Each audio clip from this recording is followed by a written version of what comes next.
Un soldat du 68e régiment d'artillerie de la Valbonne tué au Mali. Le ministère de la Défense a annoncé la mort du brigadier-chef Wilfried Pingot, âgé de 37 ans. Il a été mortellement touché hier lors de combats avec un groupe terroriste autour de la ville libérée de Gao. Il appartenait à un détachement de liaison qui est donc là pour assurer la liaison entre les forces maliennes et les forces françaises. Ils sont tombés sur des terroristes, donc ils ont engagé le combat. Et au cours de ce combat, on a fait bien évidemment intervenir un appui aérien à l'aide des hélicoptères, notamment Tigre et Gazelle. Mais au cours de ce combat, des échanges de feu ont eu lieu. Et dans ces échanges de feu, le brigadier-chef Wilfried Pingot a été malheureusement touché. 4000 soldats sont engagés au Mali. Le brigadier-chef de la Valbonne est le 4e militaire français tué dans cette opération Serval. Peut-être la fin de 2 ans de bataille pour les ex-Veninov. La proposition du repreneur Windegger de février, à peine connue des salariés n'ayant pas convaincu, ces derniers ont lancé des contre-propositions réunies dans un protocole. Tous étaient réunis autour de la table hier pour le négocier lors de la visite du groupe autrichien. Les ex-Veninov ont oralement obtenu satisfaction sur certains points, notamment les embauches. On a doublé le nombre d'embauches dès le départ, puisqu'on est passé de 10 à 20, que d'autre part, on est passé de 20 à 30 à septembre 2013 pour arriver à 50 en 2014.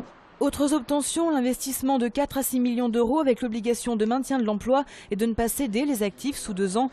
Restent des points d'achoppement comme la date d'arrivée d'une nouvelle machine à impression et le maintien de la production sur site. Les négociations sont toujours en cours. Les salariés déjà échaudés restent prudents. On a eu tellement de hauts et de bas qu'on nous en a tellement dit et puis au final ça a tellement changé que maintenant ça peut encore changer. Donc on préfère être prudent. On va être vigilant sur la suite et puis on verra bien, vaille que vaille. Rien n'est donc acté pour l'instant. Ils remettent demain leur protocole à leur mandataire judiciaire. Prochaine date décisive, le 11 avril au tribunal de Nanterre pour obtenir un engagement signé de Windegger. La cigarette électronique est-elle nocive pour la santé? Les autorités sanitaires ont annoncé ce mardi avoir lancé une enquête pour évaluer les effets de ce produit très tendance. 500 000 Français seraient adeptes de l'e-cigarette. Problème, aucune étude aujourd'hui permet de se prononcer sur les impacts d'une utilisation régulière. Je ne conseille pas la cigarette électronique à mes patients et je leur dis vous faites ce que vous voulez. C'est probablement un concept intéressant, mais de toute façon, on ne sait pas si c'est efficace et on ne sait pas si c'est pas dangereux. Substitut de la cigarette classique, la cigarette électronique n'est pas considérée comme un médicament. Elle est donc vendue librement et surtout beaucoup moins chère que sa cousine. Conséquence, le marché a explosé ces derniers mois. Pour autant, chez ce revendeur, on voit plutôt d'un bon œil cette enquête à venir. Aucune étude justement ne démontre que ce n'est pas bien.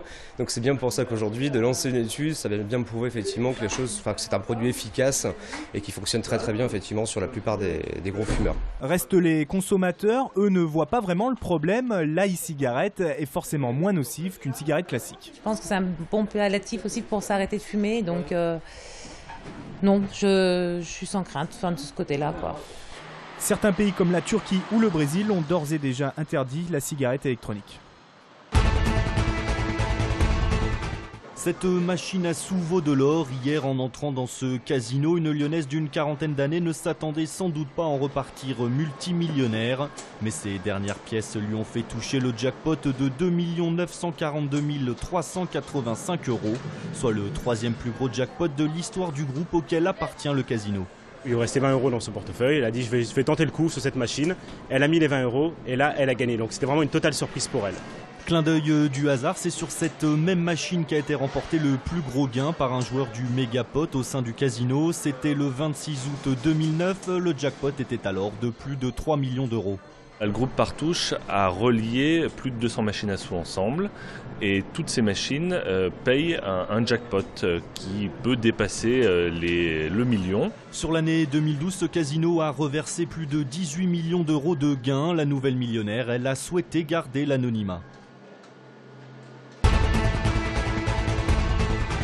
C'est un des moments forts du Cartoon Movie qui a ouvert ses portes ce matin à la Cité internationale. Le Cartoon Games réunit autour de sessions de speed dating les représentants de studios d'animation et les créateurs de jeux vidéo. Deux secteurs qui se rapprochent de plus en plus car le marché est en pleine expansion. Le développement des nouveaux écrans et de l'interactif en général entre le web et les écrans tactiles ont créé un marché énorme. C'est clair que c'est un marché qu'on ne peut ignorer en tant que producteur de contenu. Ce producteur de films d'animation a d'ailleurs travaillé sur la série télé des Lapins Crétins, à la base un jeu vidéo, une synergie qui marche aussi dans l'autre sens. On développe aussi actuellement un outil qui s'appelle Uni2D et cet outil permet de réaliser en fait plus facilement des jeux pour les amateurs. Et là on est en train de voir justement s'il y a une possibilité pour les studios d'animation de pouvoir utiliser cet outil qui simplifie la création de jeux vidéo en fait d'une manière générale. Des rencontres qui portent leurs fruits.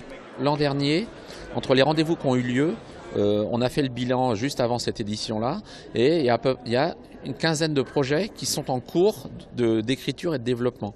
80 professionnels venus du monde entier ont fait le déplacement pour cette deuxième édition du Cartoon Games, soit 2 fois plus que l'an dernier.